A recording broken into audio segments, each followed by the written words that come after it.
Avec 450 médecins pour 640 000 habitants, la Vendée ne compte pas parmi les départements les plus touchés par la désertification médicale. Mais elle fait face à la même difficulté que le reste de la France, de nombreux départs et très peu d'arrivées. Le problème principal de la Vendée, c'est le manque de médecins d'installation comme par ailleurs, mais en plus une population qui continue à augmenter de 8 000 habitants par an. Un département qui attire, oui, mais pas les médecins, et aucun secteur n'est épargné. On croyait que les déserts, c'était la campagne, mais non, actuellement les déserts, c'est aussi la ville.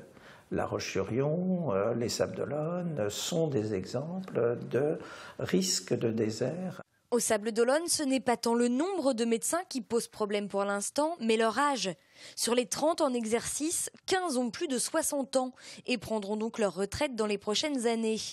Sans successeur, il sera alors difficile de faire face à l'explosion des besoins médicaux dans cette ville où les plus de 60 ans représentent 61% de la population.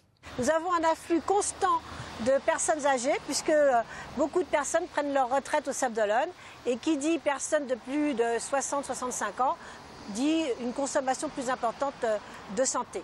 Pour maintenir un taux constant d'un médecin pour environ 1200 habitants, il faudrait voir chaque année 5 généralistes s'installer en Vendée.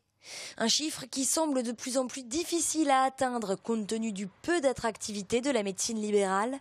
Selon le Conseil de l'Ordre, dans les 5 années à venir, seulement un tiers des médecins partant à la retraite trouverait un successeur.